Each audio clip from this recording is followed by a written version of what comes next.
मंगलमय मंगल करण वीतराग विज्ञान।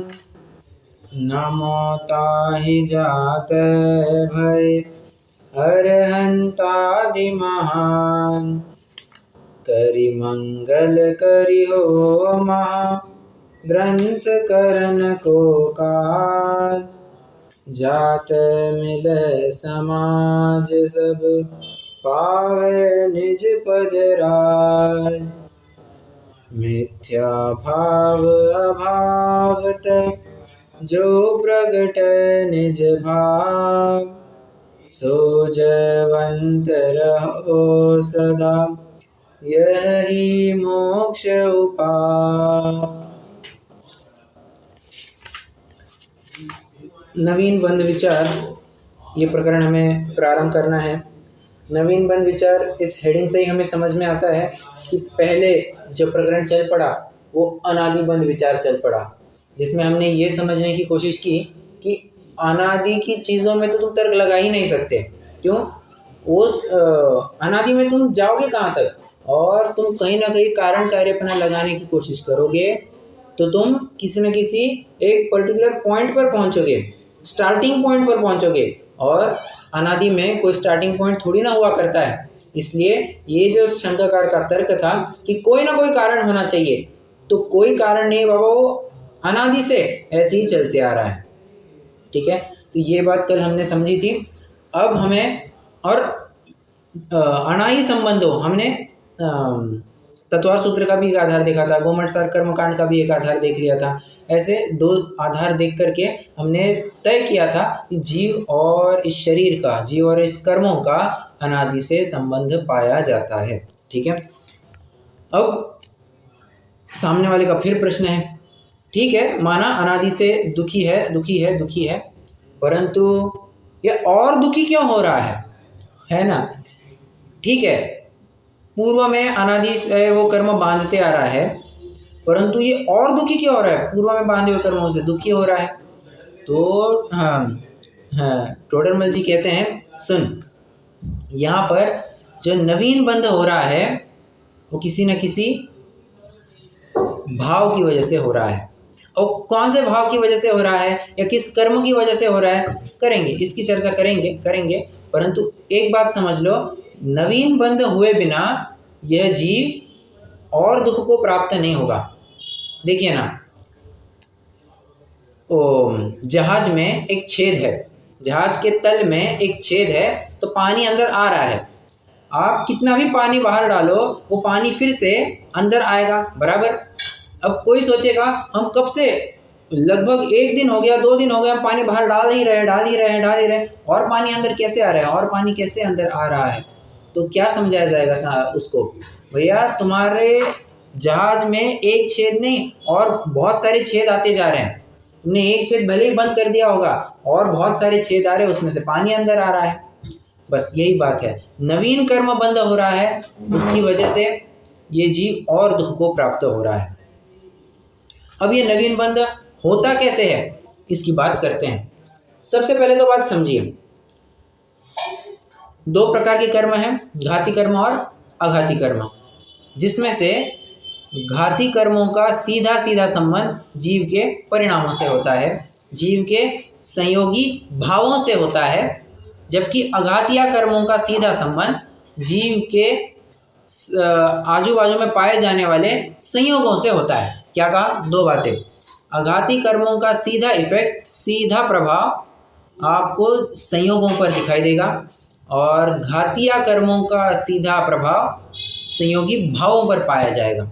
ठीक है, अब संयोगों में थोड़ा सा विचार, पहले अघाती कर्मों की थोड़ी बात कर लेते हैं। अघाती कर्मों से संयोग मिलते हैं, स्त्री पुत्र मकान आदि जितनी भी बातें हैं, पैसा मिलना, धन दौलत इज्जत, ये सब मिलना है किसी वजह से होता है। सुंदर रूप, यश कीर्ति, सुंदर बोल चाल किससे मिलता है? नाम कर्म से, वेदनीय कर्म से, गोत्र कर्म से, उच्च कुल मिलना, ये सब इन्हीं की बड़ी लंबी आयु मिलना, ये सब किसकी वजह से है? अघातिया कर्मों की वजह से। ठीक है, और जितने भी अच्छा चलो पहले इसको सेटल डाउन करते हैं, अघातिया कर्मों को।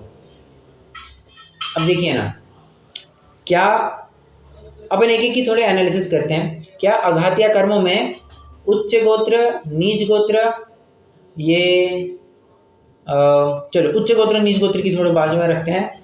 मैं आपको ये पूछता हूँ, क्या सुंदर रूप समचतुरस्त्र संस्थान, थोड़ा सा मैं टेक्निकल बात कर रहा हूँ, समचतुरस्त्र संस्थान सुंदर रूप यह मोक्ष में साधक है या बाधक है? भैया ना साधक है ना बाधक है। क्यों? क्योंकि कुब्जक संस्थान वाला भी मोक्ष में जाने की संभावना रखता है। ठीक है, मोक्ष में जाने वाला कौन हो सकता है? कुब्जक संस्थान वाला भी मोक्ष में जा सकता है, ये समझना चाहिए। अब एक बात समझ में नहीं आती है, लोग इसी चक्कर में लगे रहते हैं कि हमारे शरीर का रूप, हमारे शरीर की कांति, हमारे शरीर की सुंदरता बराबर बनी रहे और उसी में अपना पूरा जीवन यापन कर देते हैं। परंतु वे अगर समझ जाते कि जीव का कल्याण कोई बाहर में प्रयोग करने से नहीं होने वाला है, ये बाहर में प्रयोग करो ना करो कुछ फर्क नहीं पड़ता। क्यों? क्योंकि सुंदर रहने न रहने से तुम्हारा मोक्ष मार्ग रुकने वाला नहीं है। अच्छा मैं और पूछता हूँ, किसी के यशस कीर्ति नाम कर्म का उदय है और एक जीव के अयशस कीर्ति नाम कर्म का उदय है, कौन मोक्ष में जा सकता है?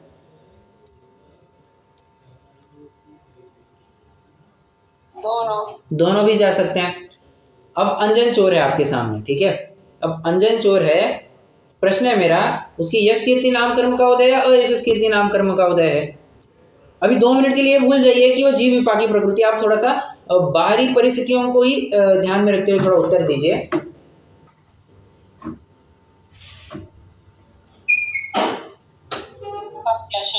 अयशस कीर्ति है, ठीक है। मैं और पूछता हूँ, भगवान महावीर के कौन से कर्म का उदय है? यशस कीर्ति। अच्छा भगवान महावीर वो अपन गृहस्थ अवस्था वाले या फिर संसार अवस्था वाले की बात कर रहे हैं, ठीक है। प्रश्न है मेरा, दोनों में से कौन संसार में रह गया या दोनों मोक्ष चले गए? दोनों मोक्ष में चले गए, है कि नहीं बात? मतलब यशस कीर्ति, मेरी लोक में बहुत समृद्धि होना, प्रसिद्धि होना, मैं लोक में छाया हुआ रहना, ये कोई क्राइटेरिया नहीं है आपको मोक्ष में जाने न जाने के लिए। आपको सुखी होने न होने के लिए ये कोई क्राइटेरिया नहीं हुआ करता। और सुखी होना नहीं होना एक प्रकार से कितनी तो भी प्रकृतियाँ जीव विपाकी प्रकृतियाँ है जो आपके थिंकिंग के ऊपर मैटर करता है। वेदनीय कर्म जीव विपाकी प्रकृति है। किसी को झोपड़ी में रह करके आनंद आता है, किसी को राजमहलों में रह करके भी दुख का अनुभव करता है। भरत चक्रवर्ती महलों में रह रहे हैं परंतु एकदम उदासीन, एकदम वैरागी है, ठीक है, एकदम उदासीन चित्त है। तो एक प्रकार से हम क्या कहेंगे, भैया इनके असाता का उदय है, अपन ऐसा समझ सकते हैं। क्यों? अंदर में एक बहुत छटपटाहट हो रही है, उनको लगता है क्या मैं क्यों रह रहा हूँ, मुझे अच्छा नहीं लग रहा है यहाँ पर, ये महलों में रहना ये मेरे बस की बात नहीं है। तो एक प्रकार से क्या कहा जाएगा, बाबा उनके असाता का उदय है। और कोई झोपड़े में एकदम आराम से शांति से सोता है, उसकी क्या कहा जाएगा, तो उसकी साता का उदय है। मतलब संयोगों से तुम्हारे सुख दुख में कोई फर्क पड़ता ही नहीं है, फर्क पड़ता है तुम्हारी थिंकिंग से, तुम विचार कैसे करते हो। मतलब कुल मिलाकर के। अच्छा और पूछता हूं मैं, कितने साल का व्यक्ति मोक्ष में जा सकता है? कम से कम कितनी आयु होनी चाहिए?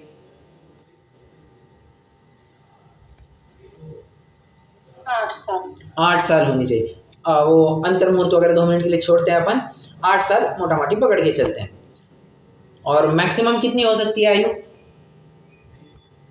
मोक्ष में जाते वक्त? 1 करोड़ पूर्व। करेक्ट 1 करोड़ पूर्व, बराबर 1 करोड़ पूर्व की आयु हो सकती है। प्रश्न है मेरा, एक सिर्फ 8 वर्ष का व्यक्ति है और एक है 1 कोटि पूर्व का जिया हुआ व्यक्ति, दोनों भी मोक्ष में जाते हैं नहीं जाते हैं? बिल्कुल जाते हैं। तो आयु कर्म कहीं अड़ंगा लाता है क्या? कहीं अड़ंगा नहीं लाता। हाँ, वो एक क्राइटेरिया छोड़ दीजिए कि वो 8 साल तो उतना रहना ही पड़ता है, बट उसके बाद आप कितनी आयु जीते हैं कोई फर्क नहीं पड़ता, आप कैसे जीते हैं ये फर्क पड़ता है, बराबर। इसलिए आयु भी एक कोई क्राइटेरिया नहीं होता है। निष्कर्ष इतना है कि अघातिया कर्म आपके सुख में दुख में बाधक नहीं है। तो दुख उत्पन्न हो कैसे रहा है? घातिया कर्मों से। एक निष्कर्ष तो निकल गया कि घातिया कर्मों से दुख उत्पन्न होता है। मतलब 148 में से कितनी बाहर करनी होगी आपको?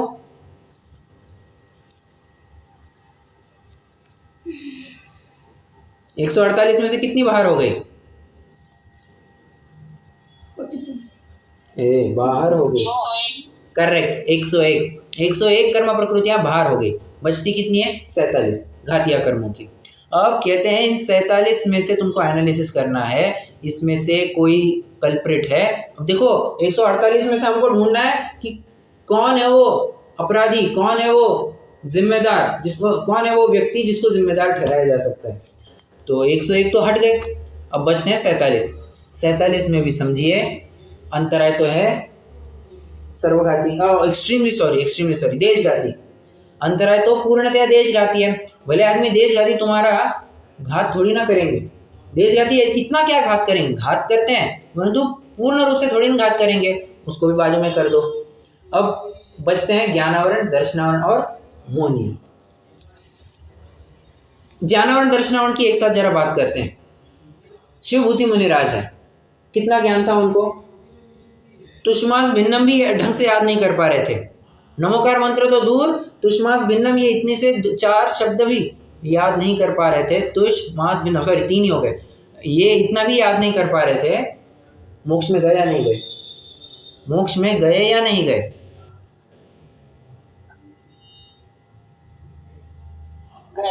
बिल्कुल गए। और एक तरफ रखिए अपने गौतम गणधर, ठीक, किसी भी गणधर को लीजिए, कितने ज्ञान के धारी है? 4 ज्ञान के धारी है, बराबर, 4 ज्ञान के धारी है। और वे भी मोक्ष में गए या नहीं गए? बिल्कुल गए। मतलब कहीं तो देखने आ रहा है कि पूर्ण मतलब एक विशेष ज्ञानी, छद्मस्तों में सबसे बड़ा ज्ञानी कौन है? एक प्रकार गणधर ही कहे जाएंगे। तो गणधर जैसा जीव भी मोक्ष में जाता है, वो तो जाता ही है। और एक ऐसे मुनिराज भी जाते हैं जिनको कुछ भी ज्ञान नहीं है, श्रुत ज्ञान का क्या ही ज्ञान होगा, कुछ भी ज्ञान नहीं होगा, फिर भी मोक्ष में गए या नहीं गए? बिल्कुल गए। मतलब एक और बात समझ में आती है कि आपके मोक्ष में, आपके सुख में ज्ञानावरण दर्शनावरण भी निमित्त नहीं हुआ करते हैं। एक और बात सिद्ध हो गई। मतलब अब बचा क्या? एक ही तो बच गया, मोहनीय। तो मोहनीय बच गया, हालांकि भेद प्रभेद की अपेक्षा से 28 बच गए, ठीक है। तो ये 28 गुनहगार कहे जाएंगे, ठीक है। उसमें से भी अगर आप अध्यात्म का प्रकरण पढ़ रहे हैं तो 25 को भी भूल जाओ। अरे 25 को क्यों, 27 को भूल जाओ, एक बचता है। कौन? मिथ्यात्व, बराबर। 27 को भूल जाओ, बस एक बचता है, मिथ्यात्व। और ये एक मिथ्यात्व है जिसकी वजह से ये पूरा जो नवीन बंध हो रहा है, ये पूरा काम चलता है। और थोड़ा स्थूल रूप से कहना हो तो मोहनीय भी कह सकते हैं, ठीक है। सूक्ष्म रूप से कथन करना हो, अध्यात्म की बात चल रही हो, अध्यात्म के नजर में तो एक ही विलन है, कौन? मिथ्यात्व। मिथ्यात्व का जैसे तैसे अभाव करो, जिस प्रकार से मिथ्यात्व के अभाव का उपाय विचारना चाहिए। इसलिए पंडित जी साहब को भी आगे जाकर के लिखना पड़ा, ये हम पढ़ेंगे। इसलिए सप्तव्यसनादिक से भी बड़ा पाप जानकर पहले मिथ्यात्व को छुड़ाया। जैन धर्म में तो यह परिपाटी है क्या कि पहले बड़े पाप को छुड़ाया जाता है, फिर पश्चात छोटे पाप को छुड़ाया जाता है। क्योंकि देखिए ना, मराठी में भी एक कहावत है, हत्ती गेलं शेपूट राहिलं। मतलब क्या? अब हाथी को तो हाथी तो चला गया, अब पूंछ जितनी, अब उसकी पूंछ तो क्या ही मायने रखेगी, उतने बराबर समस्या रह गई है। अध्यात्म तो इस भाषा में बात करता है, उसकी नज़र में एक ही विलन है, मिथ्यात्व मिथ्यात्व मिथ्यात्व। इसलिए मिथ्यात्व का अभाव करो, ये ही तुम्हारे मोक्ष का क्या कहता है, एक डिसाइडिंग फैक्टर है। अगर तुमने मिथ्यात्व का अभाव किया, 100% तुमको मोक्ष में जाना है। बस ये पता नहीं है कि अभी आज जाना है, कल जाना है, अर्धपुद्गल परावर्तन बाद जाना है, ये पक्का नहीं है, बट जाओगे, ये बात तो बिल्कुल पक्की है। मोक्ष में जाने से तुम्हें अभी कोई रोक नहीं सकता है, तो जब तक तुम मिथ्यात्व का अभाव नहीं करोगे, कोई गारंटी नहीं है साहब आप मोक्ष में जाओगे नहीं जाओगे। इसलिए मोक्ष में जाना मतलब मिथ्यात्व का अभाव करना, ये आपके लिए सुख का कारण है, और मिथ्यात्व का बने रहना यही आपके नवीन बंध का कारण है। ये जितना भी अभी का यहाँ का प्रकरण रहा है, लगभग 1 पेज का प्रकरण मैंने आपको यहाँ पर सारांश बता दिया। कुछ 1-2 और बातें उनको भी बता देता हूँ। देखो, ज्ञानावरण के बारे में बात कर रहे हैं, सूर्य का उदाहरण देते हैं। जैसे अभी थोड़े से बादल छाए हुए दिखते हैं, तो होता क्या है, जब भी बादल छा जाते हैं आसमान में तो सूर्य किरण हमारे तक नहीं पहुंच पाती है, और जैसे ही मेघ पटल हट गए तो सूर्य प्रकाश हमारे तक पहुंचने लग जाता है। ठीक है साहब। तो प्रश्न है, जब वे मेघ पटल आड़े आ जाते हैं तब कुछ दिखता है या बिल्कुल ही नहीं दिखता है?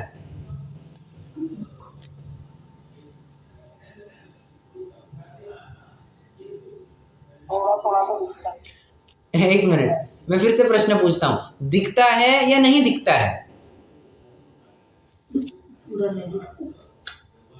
नहीं नहीं दिखता। अरे नहीं दिखता, आप ये कैसे कह सकते हो? दिखता है, ज़्यादा बात दिखता है। थोड़ा थोड़ा क्यों? दिखता तो है ना। मैं इसलिए थोड़ा अच्छे फिर से मैंने प्रश्न दोहराया, दिखता है या बिल्कुल ही नहीं दिखता? थोड़ा क्यों हो, थोड़ा भी क्यों ना हो, दिखता है बराबर।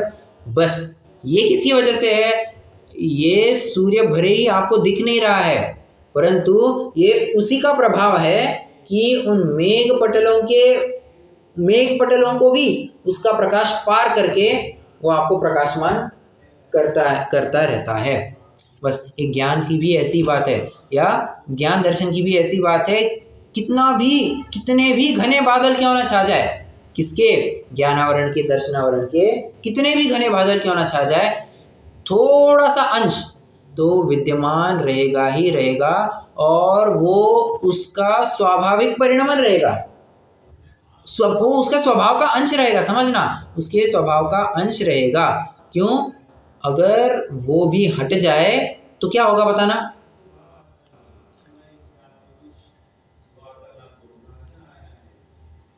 पूरा उजाला हो जाए। क्या? उजाला हो जाएगा। उतना सा अंश भी हट जाए तो क्या होगा?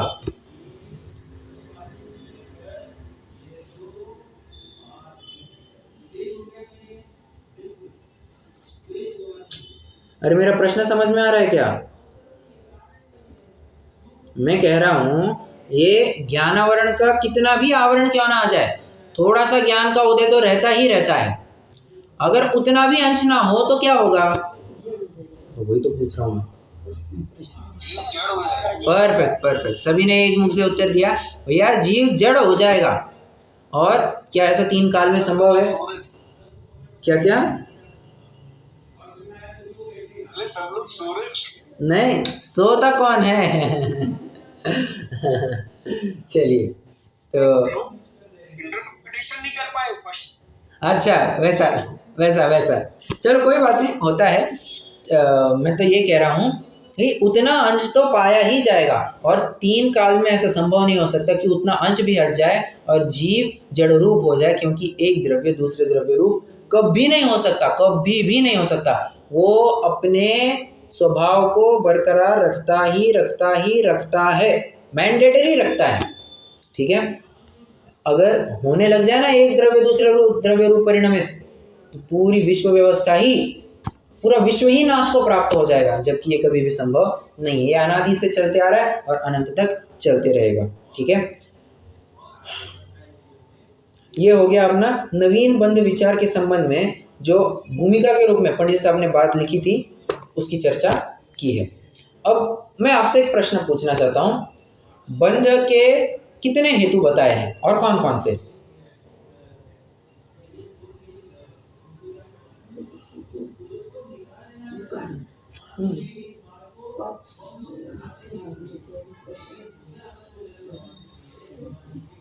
फिर से प्रश्न थोड़ा और अच्छे से पूछता हूँ, हेतु कहो। हाँ बोलिए।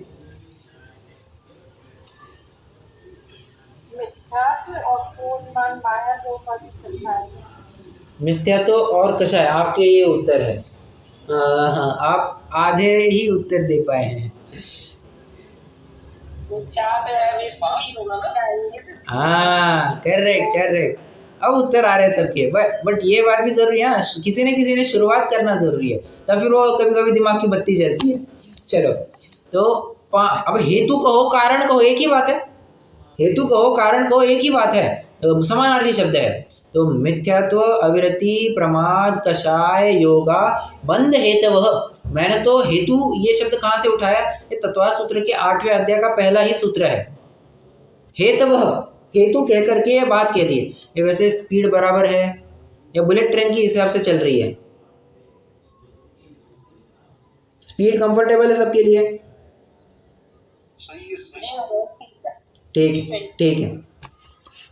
तो सेफ है, सेफ स्पीड में चल। अच्छा, ओके। तो बात यह है, 5 कारण है, मिथ्यात्व, अविरति, प्रमाद, कषाय और योग। ये बंध के 5 कारण कहे, 5 हेतु कहे। अब इसमें पंडित जी साहब 2 कारणों की चर्चा करते हैं, एक योग और एक कषाय। ठीक है, अच्छा, ये एक पॉइंट 2 मिनट के लिए ज़्यादा साइड रखते हैं, एक कंसेप्ट और समझते हैं, फिर अपन दोनों को मिक्स करके बात करते हैं। कर्म बंध कितने प्रकार का होता है? अब मैं हेतु नहीं पूछ रहा हूं, कितने प्रकार का होता है?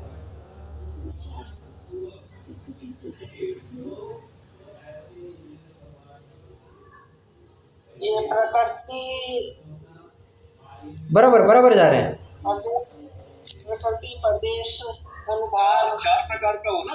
परफेक्ट, सभी ने सही जवाब दिया। हाँ, कुमकुम जी आपने पहले जवाब दिया, बहुत अच्छा। क्या 4 प्रकार का होता है? कोई भी कार्य में अपना स्व चतुष्टय तो छिपा ही होता है, किसी भी कार्य में उसका अपना स्व द्रव्य, अपना स्व क्षेत्र, अपना स्व काल, अपना स्व भाव। बराबर। अब कर्मबंध को इसके लिए कोई अपवाद थोड़ी ना है, कोई एक्सेप्शन तो नहीं है।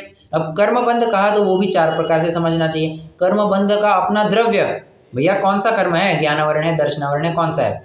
कर्मबंध का अपना क्षेत्र मतलब प्रदेश, मतलब कितने परमाणुओं की संख्या, ये प्रदेश बंध बात करता है। स्थिति, कितने काल के लिए जीव के साथ रहेगा, और अनुभाग, उसकी फलदान शक्ति क्या रहेगी, उसकी इंटेंसिटी क्या रहेगी, ये क्या उसका पावर कितना रहेगा, ये अनुभाग बंध होते हैं, उसका भाव कहलाता है। बराबर। तो द्रव्य, क्षेत्र, काल, भाव की अपेक्षा से उसके 4 भेद चार प्रकार अपन ने देख लिए। अब पंडित साहब यहाँ पर एनालिसिस कर रहे हैं। जो प्रकृति और प्रदेश बंध कहा है वो तो होता है योग से, और जो स्थिति और अनुभाग बंध होता है वो होती है कषाय से। तो योग से थोड़ा विचार करते हैं। मुझे बताना, सबसे पहले कौन निपटता है? किसका निपटारा होता है सबसे पहले? अभी आप बराबर मिथ्या, तो आपका उत्तर बिल्कुल सही है। मैं आपको ऑप्शन भी देता हूं, चलो। कषाय पहले जाती है या योग पहले जाता है? वैसे मिथ्या तो एक गलत आंसर नहीं है, बट मैं एक विशिष्ट अपेक्षा से प्रश्न पूछ रहा हूँ। कषाय बराबर, कषाय सबसे पहले जाएगी, और लोग लगते किस में है? योग बाद में जाता है। और लोग प्रयास किसका करते हैं सर्वाधिक? योग निरोध का करते हैं। योगों को कम करने की बात करते हैं, जबकि योग का होना नहीं होना तुम्हारे हाथ में है ही नहीं। जानते हैं, जब मैं मौन होता हूँ, जरूरी नहीं है तब मेरा वचन योग ना हो, तब मेरा वचन योग भी चल सकता है। मौन के काल में भी मेरा वचन योग हो सकता है। तो ये तो बड़ी आफत वाली बात हो जाएगी। समझ में आ रहा है? तो योग को कंट्रोल करना आपके हाथ में है ही नहीं, बिल्कुल भी आपके हाथ में नहीं है। तो कंट्रोलेबल्स क्या है? वो महेंद्र सिंह धोनी की भी एक स्टेटमेंट आता है ना, जितने भी तुम्हारे कंट्रोलेबल्स है तुम उनके ऊपर खेलो, अपने आप तुम्हें रिजल्ट अपने फेवर में झुकता हुआ दिखेगा। और जो तुम्हारी अनकंट्रोलेबल है, आप ये नहीं कह सकते बल्लेबाज को, बैट्समैन को, मैं ऐसा बॉल डालूंगा, तू ऐसे छक्का लगाना, ये मेरे हाथ में नहीं है। वो बैटिंग कैसे करेगा, ये मेरे हाथ में नहीं है। तो बॉलिंग कैसे करना, ये मेरे हाथ में है। कीपिंग कैसे करना, फील्डिंग कैसे करना, ये मेरे हाथ में है। और जब मैं बैटिंग कर रहा हूँ तब बैटिंग करना मेरे हाथ में है। तो कंट्रोलेबल का विचार करो। तो ऐसी बात कह रहे हैं, योग जाने वाले सबसे अंत में तुम प्रयास कर रहे हो उसका सबसे पहला कैसे, ध्यान शिविर अटेंड करके और क्या कहना चाहिए, विपश्चन आदि करके, मेडिटेशन आदि कर करके, कितने ही प्रकार से योग निरोध करने की बात करते हैं, परंतु भले आदमी जब तक तुम्हारी अंदर में कषाय है, जब तक कषाय जाती नहीं है, योग कहाँ से जाएगा। पहले कषाय को मिटाने का प्रयास करो। जब कषाय ही नहीं मिटेगी, तुम्हारे योग मिटाने का प्रयास ही विफल है, निष्फल है, कुछ भी कार्यकारी नहीं रहेगा। और कहते हैं कि योग से प्रकृति और प्रदेश बंध होता है। प्रकृति और प्रदेश बंध क्या मायने रखते हैं, कुछ भी मायने नहीं रखते हैं। कितने परमाणु ग्रहण किए, कौन सा कर्म बंधा, कुछ फर्क नहीं पड़ता। मैं कहता हूं कि मोहनीय कर्म का बंध हुआ, ठीक है। उस मोहनीय कर्म का मिनिमम कितना है,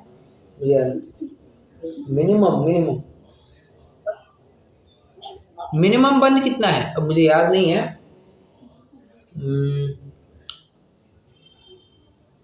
चलो मोहनीय छोड़ो, 2 मिनट के लिए मोहनीय छोड़ो, वेदनीय को पकड़ते हैं। अपन वेदनीय को पकड़ते हैं। वेदनीय का मिनिमम बंध कितने का होता है, अंतर्मूर्त 12 शायद 8 या 12।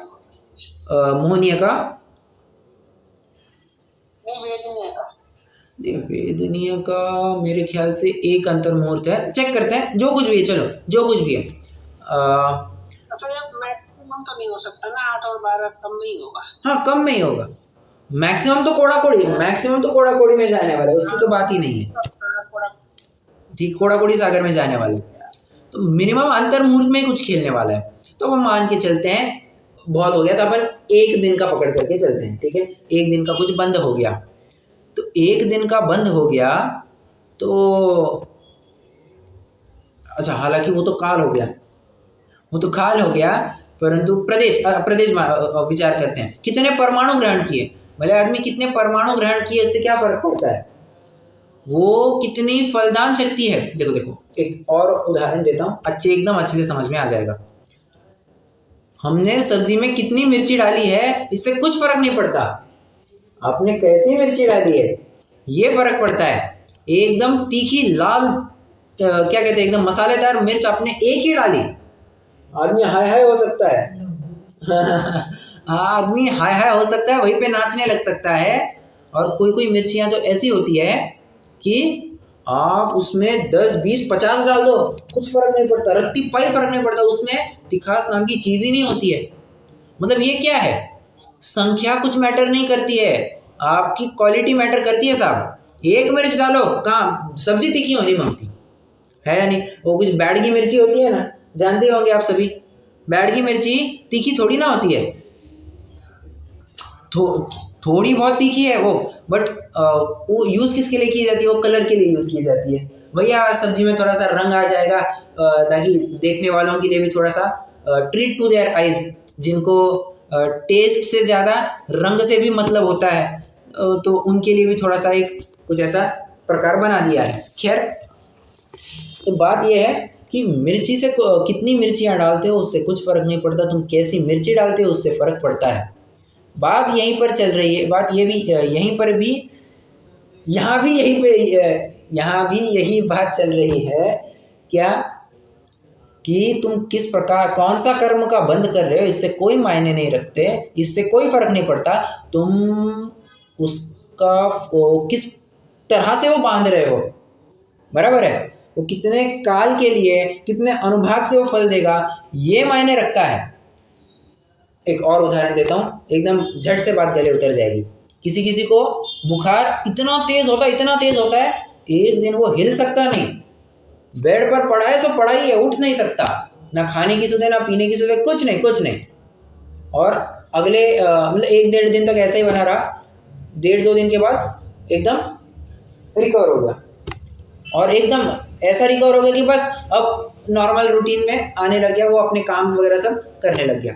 और किसी को बुखार होता है जो 10-10, 15-15 दिन चलता है, बुखार उतरता ही नहीं है। तो ये फर्क नहीं पड़ता कि कितने दिनों के लिए आपका बुखार चला, हो सकता है ज़्यादा इंटेंसिटी का बुखार हो, उसमें आदमी मर भी सकता है। तो ज़्यादा खतरनाक तो वो है कि जो आपको 1-1.5 दिन में ही हालत टाइट कर दे, ऐसा ज़्यादा खतरनाक होता है। जो कम टेम्परेचर का हो, मान के चलो 101 का टेम्परेचर है, ठीक है, 101 का टेम्परेचर है, मुझे 10 दिन तक चला, और मुझे 106 107 का टेम्परेचर 1-1.5 दिन तक चलता ही रहा कंटिन्यूसली, ज़्यादा खतरनाक 106 107 वाला है। समझ में आ रहा है? सही बात कह रहे हैं। तो जो आपका विशेष दुख का कारण है, जो विशेष दुख के कारणीभूत है, वो स्थिति और अनुभाग बंध है। प्रकृति और प्रदेश बंध से कुछ फर्क नहीं पड़ता, कुछ भी फर्क नहीं पड़ता, बराबर। और ये स्थिति अनुभाग बंध होता कैसे है? तो कहते हैं कषाय से होता है। ये प्रकृति प्रदेश बंध होता कैसे है? तो योग से होता है। जब अपन को समझ में आ गया मालिक क्या कि हमारे विशेष दुख का कारण स्थिति और अनुभाग बंध है, तो वो जिसकी वजह से बंधते हैं, ऐसी कषाय हम उसके ही अभाव का क्यों ना उपाय विचार करें। ये समझ में आ रहा है? कषाय जिसकी वजह से हमारा स्थिति और अनुभाग बंध बढ़ेगा होगा, जिसकी वजह से हमारा संसार में और परिभ्रमण बढ़ेगा, तो हम ऐसी कषाय का ही अभाव क्यों ना करें। तो कषाय मिटेगी तो अपने आप योग को पाने का कोई तुम्हें विकल्प करना भी नहीं, ना ही कोई प्रयास अलग से करना है, वो तो स्वयमेव हो जाएगा, स्वयमेव। अनंतों को कुछ ऐसा विकल्प करना होता होगा कि अरे अब तो बहुत टाइम हो गया यहाँ पर, चल मैं एक काम करता हूँ, योग निरोध करता हूँ और मोक्ष में चले जाता हूँ, ऐसा कुछ विकल्प करना पड़ता होगा? कुछ विकल्प नहीं करना पड़ता। यहाँ हमको बुद्धिपूर्वक कषायों को कम करना पड़ेगा, योग का अभाव तो अपने आप हो जाएगा बाबा, ठीक है। इसलिए जिन जीवों को बंध ना करना हो वे जीव कषाय ना करें, ठीक है। ये एक स्टेटमेंट कहा है, और कषाय कहाँ है मतलब सिर्फ कषाय ही मत ले लेना, ये तो अंत्य दीपक के रूप में बोल दिया। कषाय के पहले जितने भी आ चुके हैं, मिथ्यात्व, अविरति और प्रमाद, इनको भी समाहित समझना, ठीक है, इनको भी समाहित समझना चाहिए। तो जिन जीवों को बंध ना करना हो वे कषाय बिल्कुल भी ना करें।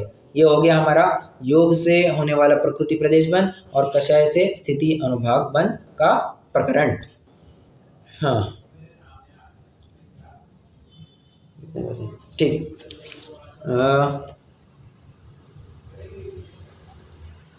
देखो अब अगले प्रकरण की तरफ बढ़ते हैं। ज्ञानहीन जड़ पुद्गल परमाणुओं का यथा योग्य प्रकृति रूप परिणमन। अब इसके लिए एक बड़ा ही सिंपल सा लॉजिक देते हैं। देखो कहते हैं हमने दूध पिया, अब मैं थोड़ा अपने तरफ से उदाहरण दे रहा हूँ, हमने दूध पिया, ठीक है। मुझे बताइए दूध में क्या क्या पोषक तत्व होते हैं, क्या क्या होता है उसमें?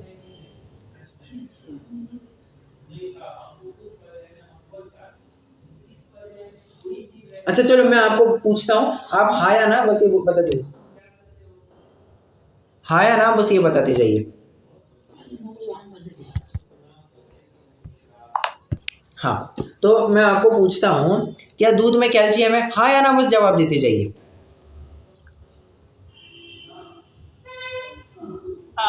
ओके। क्या दूध में विटामिन है? क्या दूध में प्रोटीन है?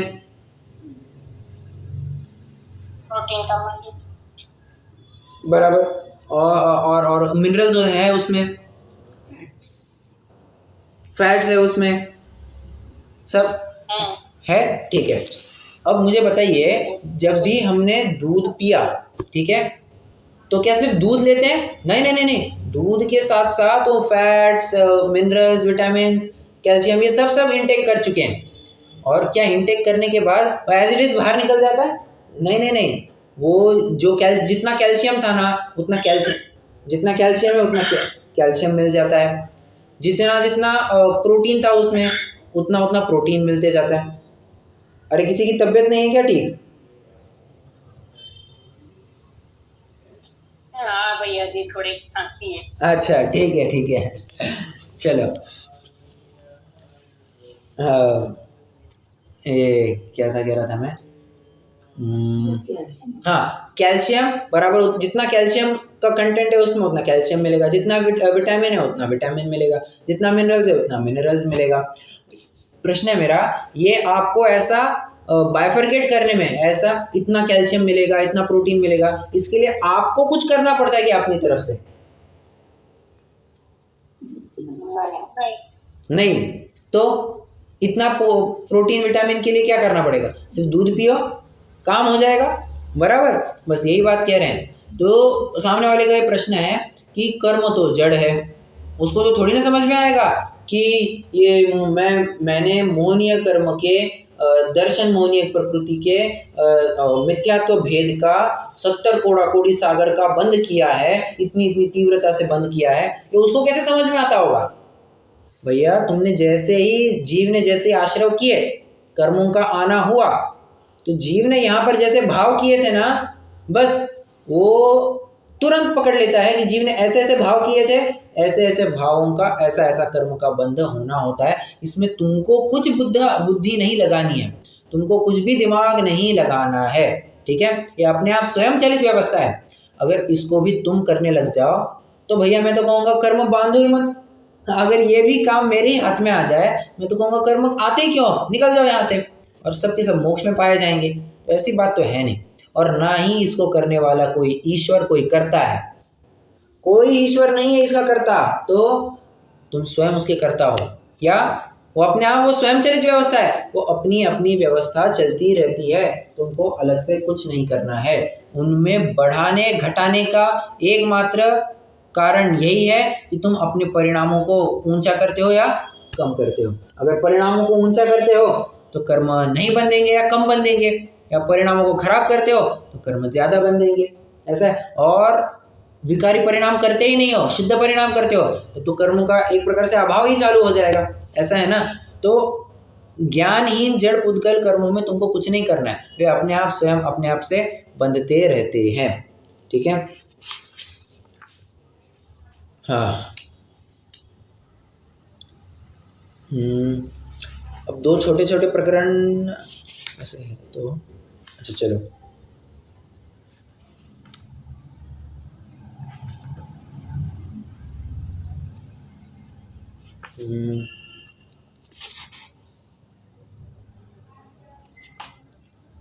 ठीक है, देखो अब एक प्रकरण आता है यहाँ पर, सत्तारूप कर्मों की अवस्था। भैया सत्तारूप कर्मों का क्या होता है? तो देखो यहाँ पर दो बातें ही समझनी है आपको। सत्ता की जब भी बात आती है ना, जब भी जीव ने कर्म का बंध किया, ठीक है, एक विशिष्ट काल के लिए वो जीव के साथ कॉन्ट्रैक्ट हो गया कि भैया हम तो इतने काल के लिए तुमको फल दे करके रहेंगे, हम एक सागर के लिए, एक कोड़ा कोड़ी सागर, जितना भी उसने बंद किया है, जितने का भी कॉन्ट्रैक्ट हुआ है, उतने टाइम के लिए हम तुम्हारे साथ बने रहेंगे और हमारा फल देते रहेंगे, ठीक है, ये कॉन्ट्रैक्ट हो गया है। परंतु कर्म बंद किया और तुरंत उदय में आ जाए, ऐसा कभी भी संभव नहीं है, कभी संभव नहीं है। कभी थोड़ा उसको एक जमानत मिलती है, जिसको शास्त्रीय शब्दों में बताइए आबाधा काल कहा जाता है। क्या कहा मैंने? किसी अपराधी को, किसी मुजरिम को अगर सजा सुनवाई गई है तो बहुत चांसेस है उसको जमानत पर छोड़ दिया जाए, बेल के ऊपर छोड़ दिया जाए, बराबर। अब बेल के ऊपर छोड़ दिया उसको तो किसके लिए? ताकि वो निरपराधी है, वो निर्दोष है, ये साबित कर सके, डॉक्यूमेंट वगैरह, प्रूफ वगैरह इकट्ठा कर सके, उसके लिए उसको टाइम दिया जाता है। बस यही बात है। आबादा काल में भी ऐसे समझना चाहिए, कर्म का बंद हुआ तो तुरंत उदय में आएगा, बिल्कुल भी नहीं, बिल्कुल भी ऐसा संभव नहीं है। तो तुम्हारे पास एक ऑप्शन होता है, तुम अगर पुरुषार्थ करो तो अपना ऑप्शन एक्सरसाइज कर सकते हो, ऑप्शन को चूज कर सकते हो। तुम पुरुषार्थ करोगे, आत्म साधना करोगे तो बांधा हुआ कर्म अगर खराब कर्म होगा तो घटते जाएगा, घटते जाएगा, घटते जाएगा, घटते जाएगा। जैसे श्रेणिक राजा ने किया था, कहाँ 33 कोड़ा कोड़ी सागर, अरे अरे अरे अरे, कहाँ 33 सागर की आयु और कहाँ पर 84,000 वर्ष एक, कहाँ पर 70 कोड़ा कोड़ी सागर की स्थिति, और कहाँ उन्होंने एकदम शायद अंत कोड़ा कोड़ी सागर ही कर दी। अंत कोड़ा कोड़ी सागर तो नहीं कह सकते, वो बहुत कम कर दिया उन्होंने। मोहनीय का कुछ फिगर नहीं आता है, बट एकदम कम कर। क्या क्या क्या सॉरी कुछ नहीं। अच्छा ठीक। तो मोहनीय कर्मों को भी उन्होंने झटाझट कम कर दिया। अब ये काम हमें आबादा काल से करने आना चाहिए। मतलब ये बिल्कुल नहीं समझने अरे पाप तो हो गया क्या किया जाए, नहीं, तुम्हारे पास एक फिर से ऑप्शन है, तुम प्रायश्चित आदि करके उन कर्मों का अभाव कर सकते हो। और जैसे ही आबाधा काल खत्म हुआ फिर वो काल में उदय में आना चालू हो जाता है। तो उदय में आना चालू हो जाता है मतलब अपना फल देना प्रारंभ करता है। और ये बात शायद आप जानते ही होंगे कि शुरुआत में सर्वाधिक निषेक खिलते हैं।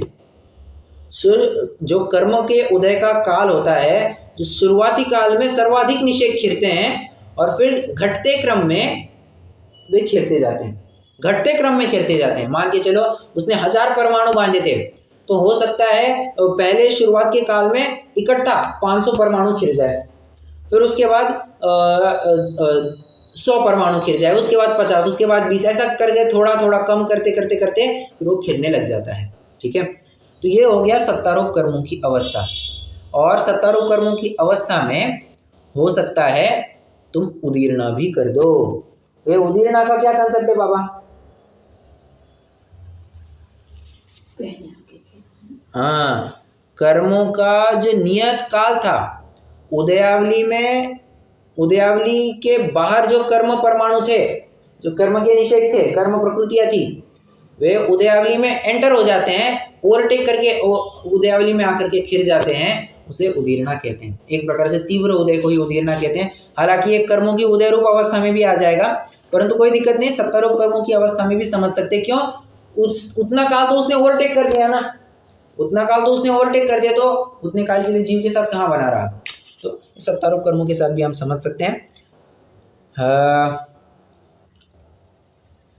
और इसमें संक्रमण, अपकर्षण, उत्कर्षण ये सब संभव है। जिस प्रकार की कर्म प्रकृति होगी उसमें संक्रमण, उत्कर्षण, अपकर्षण ये बिल्कुल बिल्कुल संभव है। ठीक है, अब अगला प्रकरण है कर्मों की उदय रूप अवस्था। अब उदय रूप अवस्था में क्या कहते हैं? एक काम कर, उदय दो प्रकार से, उदय या कर्मों का खिरना हम कह सकते हैं। कर्मों का उदय आना मतलब ही क्या? कर्मों का खिरना। अब कर्मों के खिरने को शास्त्रीय शब्दों में क्या कहा जाता है? बराबर,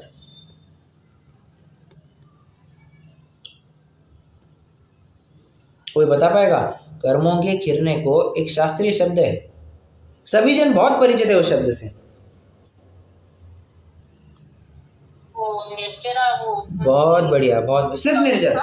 रुकिए, सिर्फ निर्जरा है कर्मों का खिरना, ये निर्जरा है। मैंने अभी तक ये थोड़ी ना पूछा है आपको कि अपने अपने काल में आकर के उदय करके खिरता है। कर्मों का खिरना ये निर्जरा। ठीक है, अब ये किस प्रकार खिर सकता है? दो प्रकार से।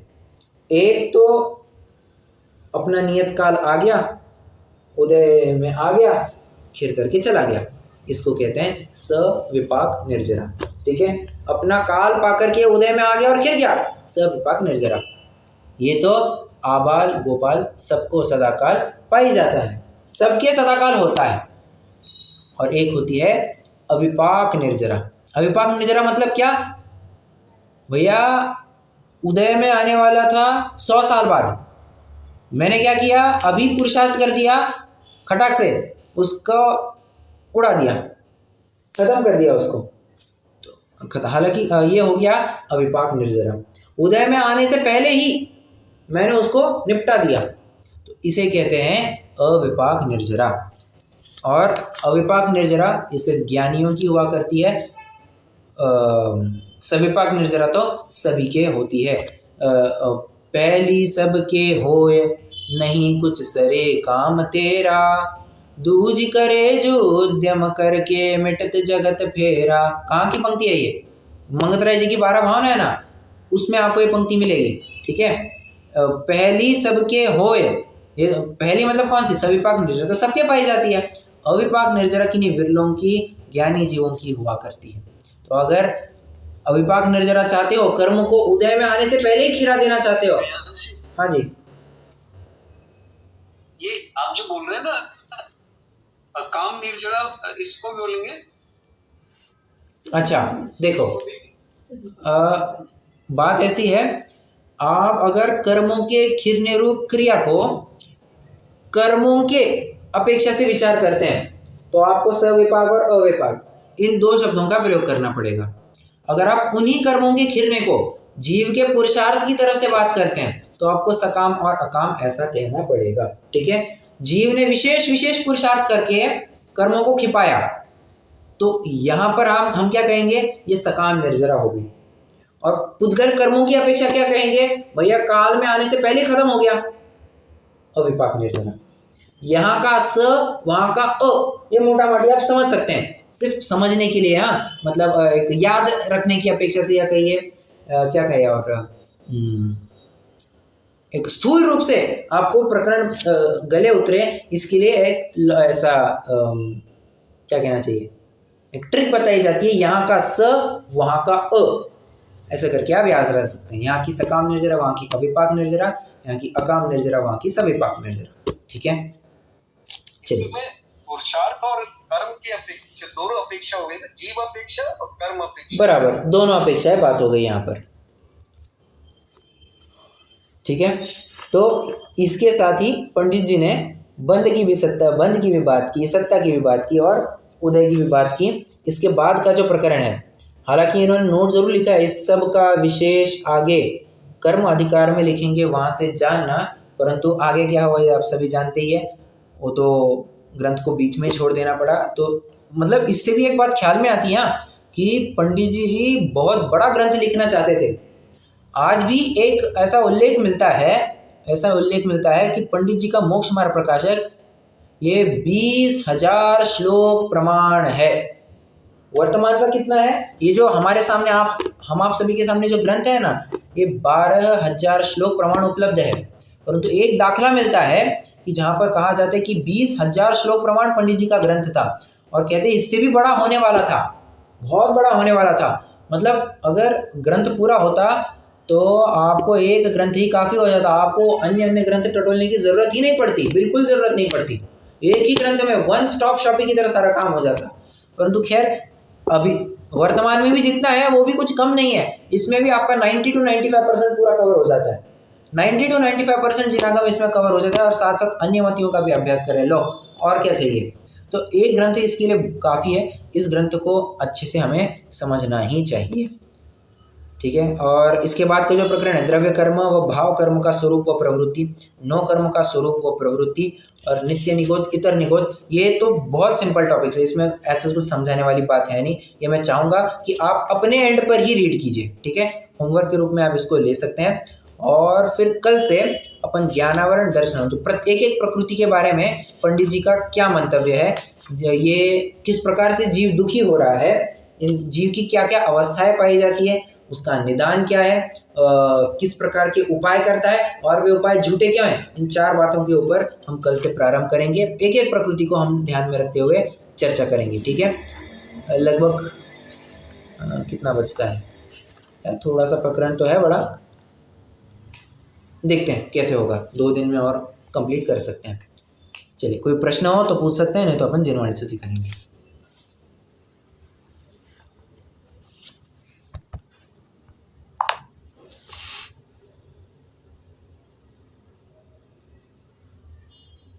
रुकते हैं।